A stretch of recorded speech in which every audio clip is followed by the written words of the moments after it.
and welcome back to my channel. It is Friday, April 8th. I am 36 weeks and 2 days pregnant. Hallelujah, I have made it this far. Because in my last pregnancy update for 35 weeks, I told you guys that I had a pelvic exam because I was afraid I might be experiencing symptoms of prolapse or maybe my pelvic floor was too tight. In that exam, I found out I was dilated and pretty significantly effaced already. So that was a little unnerving and kind of exciting. And then the next day, on Saturday, after I went grocery shopping with my 3-year-old, we came home, put the groceries away. It was like 10 o'clock in the morning. That kicked off 18 straight hours of the most intense Braxton Hicks I've ever had, I think, in my whole life. They were not painful. They were just extremely powerful. I felt them all the way from my diaphragm, all the way down my body, all along my pelvic floor, just enormous pressure on my cervix and then up into my back. And they were so intense that they draw down on my diaphragm, and I've continued to have them. So like what happens is when my uterus actually clamps down, I feel like it draws down on my diaphragm because I cannot even take a full breath of air and breathe through them. You know, I have to hunch over. I just close my eyes, I hunch over, I brace myself. I kind of try to like dance my way through them, but I have to take these very short, shallow breaths. I can't talk through them. I can't do anything. I am completely compromised. They are the most intense contractions, like painless contractions I've ever felt. So I had 18 hours of these, and I was getting anywhere from 2 to 6 per hour the whole time. I called my hospital at 5 p.m. on Saturday and told them what was going on. Like, what should I do? I'm obviously not in labor, but I am preterm, and I don't want to have this baby. So what is the advice? What do I do? So they told me, well, have you been taking Tylenol? Yeah, I've tried it. It doesn't work for me. Have you been taking a bath? Yes, I've tried a bath. They continued through them. Have you rested? Yes, they get worse when I'm resting. Well, have you tried moving around through the house gently? Yes, I have, but they still keep coming. So they're like, well, you can come in now and get checked, or you can just wait and see if they taper down as the evening happens, you know, when the kids are in bed and everything. So I decided to wait, mostly because I didn't want to drive the hour into the hospital. But then they picked up and got a little bit regular throughout the night.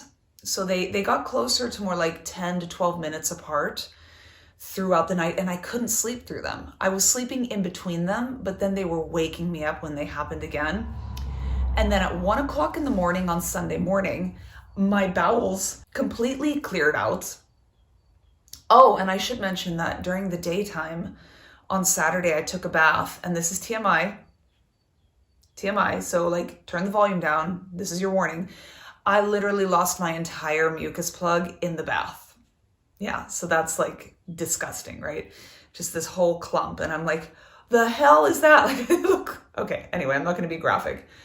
But yeah, that happened.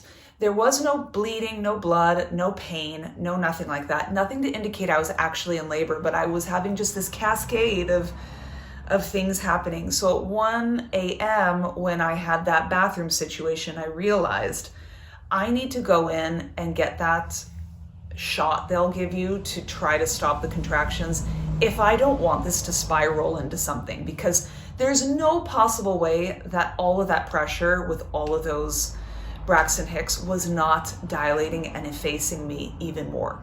So I drove in and it was really casual. Like, they listened to the baby's heart rate. He was moving around like crazy. Everything was fine with the baby. They did hook me up to a CTG thing to measure my contractions, but I was only hooked up to it for about 15 minutes. And in that time, I didn't have a single contraction. And honestly, they had really almost come to a screeching halt by the time I had gotten into the car to drive into the hospital, probably because of just the adrenaline I was feeling. They did not take a urine sample to see if I had like a UTI or anything. They just didn't really do anything. They basically checked to make sure the baby was okay. Oh man, he's moving painfully. And then they gave me this shot of Preterm, and it worked. It stopped my contractions for at least 12 hours. I think I only had maybe 1 or 2 contractions in the next 12 hours. And then they started coming back on Sunday afternoon. And then I had them Sunday afternoon, Sunday evening, sporadically throughout the day on Monday. Monday night, I had several hours of them in the evening, and those ones actually felt a little crampy. So on Tuesday of last week, I called my midwives, and they basically told me that I should just go into labor and delivery and be checked again. But when I was in labor and delivery on Sunday, they told me that if this were to all happen again, they were not likely to stop it. They would just let nature take its course. So I'm not going to drive an hour to go to the hospital to get checked when that cervical check would probably just irritate my uterus and my cervix even more. And then they weren't probably going to do anything for it anyway. So I decided to stay home on Tuesday. And things were really, really good on Tuesday. I hardly had any Braxton Hicks at all. So I was hoping that was the end of it. My personal midwife called me on Wednesday to check up on me and told me more or less the same thing, that I'm doing everything I can. There's really not much we can do right now but to bide our time and wait and see what happens. She did really impress upon me, though, to try to take it easy and to stick to my modifications with being active. She said I am absolutely allowed to do yoga. I'm allowed to walk. I'm allowed to do light lifting, especially if I'm seated, if it's upper body, that kind of thing. So I'll talk about that later on in this video. But she said that if I were to get any contractions, any discomfort, or anything at the time of being active or even shortly afterward, that I need to stop. So I'm like, yep, that's fine.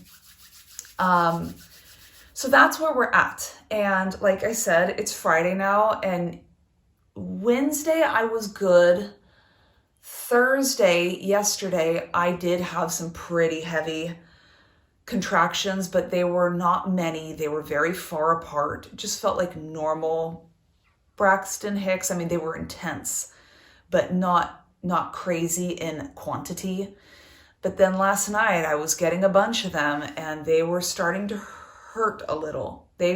I'm starting to feel a little crampy along with the pressure in my belly and in my back.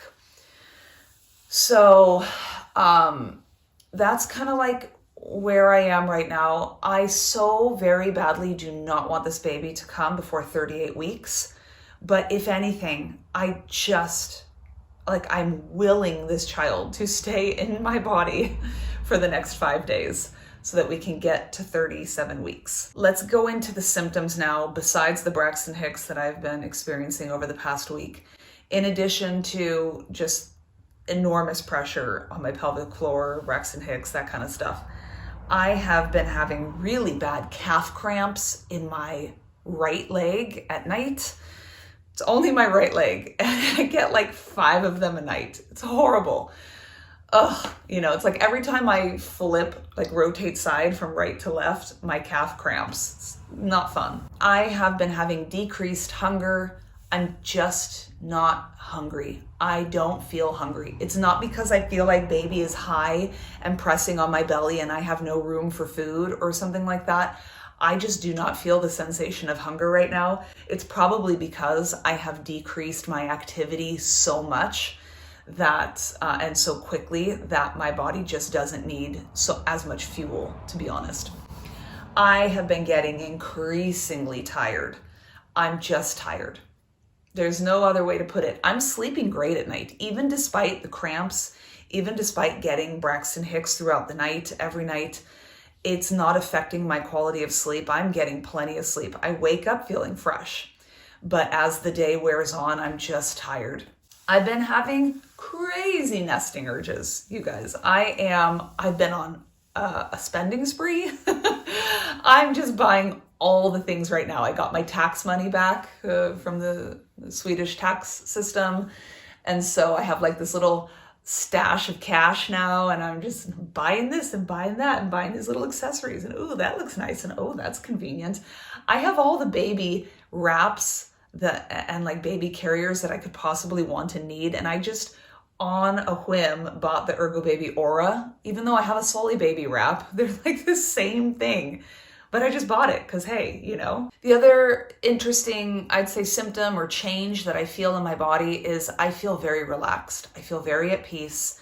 I feel very full of love. You guys know me. I'm a type A control freak, kind of a spaz, like very uptight. Everything needs to be planned and everything, but I feel very go with the flow right now. I feel like everything is zen amidst the chaos. I feel very excited and hopeful. Things are happening in my body. I'm just very interested to see how it all goes. I just love being present in the moment and participating in the moment. Every moment I have with my current kids, it feels like, oh my gosh, these are the last days and weeks that it's just us and that it's going to be calm. And it just allows me to live in the moment so much more right now, to hug my kids a little bit tighter. And the funniest, most inconvenient thing of all of this is that when I'm snuggling my kids and having one of these lovey moments of just like cherishing them and, breathing them in and just being in the moment with them, I get Braxton Hicks, like intense Braxton Hicks every time this happens. I'm not sure if it's because of the oxytocin rush, but it's almost like I feel bad for loving on my kids because I don't want to do anything to cause this kid to come out sooner rather than later. But it is what it is. I have stopped harvesting colostrum. I stopped as of last weekend, when all these Braxton Hicks went down, and I am not going to start again until I make it till at least 37 weeks. I don't want to do anything that could possibly provoke a hormonal change that could get these Braxton Hicks going again. So no more colostrum harvesting until I make it at least till next Wednesday. And I had also planned on drinking red raspberry leaf tea, stinging nettle tea, and eating those 6 date fruits per day starting this week. I am not going to do that until probably closer to 38 weeks if I make it that far, because my cervix does not need any more softening and my uterus does not need any more toning right now. So I don't need that in my body at the moment, so I'm holding off on that plan. In terms of fitness, macros, and weigh-in, when I weighed in for my 36-week update on Instagram, I was actually down a little bit. I weighed in at 73.5 kilo, which is down 0.2 kilo from the previous week. It's just because I'm not eating as much. And I'm not eating as much, I think mostly because I'm not being as active. I'm no longer like lifting super heavy. My metabolism is not having to repair muscle tissue all day long. So in terms of workouts, I am lifting still 4 days a week, but it's extremely modified. Like I'm doing unweighted bridges. I'm doing yoga ball rollouts. I'm doing very light shoulder workouts, things where I'm seated, things where it's no weight or very lightweight. Nothing. Oh my God, I'm getting a Braxton Hicks right now.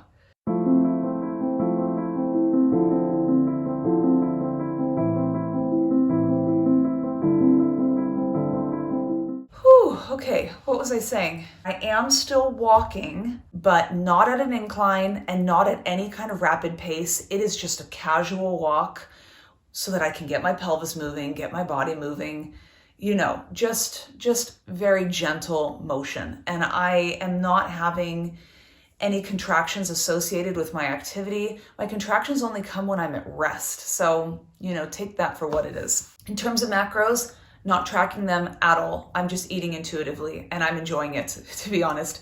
And with this decreased appetite, there's really no point in tracking macros anyway, because if this baby is going to be coming a little bit early, I should probably be focusing on gaining weight. And if I don't even have the hunger cues to be piling it in, then what's the point in trying to make sure my peanut butter is portion controlled and stuff like that? It's not necessary at this point. So I'm just eating whatever my little heart desires, if that's an extra banana and peanut butter or my third bowl of granola or whatever, I'm doing it and I'm here for it and I'm loving it. So that's the update for today. I have my next midwife appointment on Thursday of next week. So I'm just taking every day as it is. I am praying to God I make it to 37 weeks. If I can get to Wednesday, I cannot even tell you guys how relieved I will be to make it to 37 weeks. I think at that point I will be able to just let go. We're gonna set up the crib. We're gonna make the final arrangements for the baby room. So everything will be ready. Everything will be ready by the end of this weekend. I just want to make it to 37 weeks, ideally past 38 weeks. But you know, one day at a time. Every morning that I wake up and I see the sun shining, I think to myself, praise the gods, praise the gods. But yeah, I will be back to do a 37-week update next Friday after my midwife appointment is done and everything like that. But I will, if anything goes down between now and then, I'll be updating that on my Instagram. So you all are welcome to pop over there and see if anything goes down in the next few days. Hopefully it does not, but one day at a time. So thanks for joining. Like and subscribe if you want to follow me on the end of this journey, and I will catch you guys in the next one.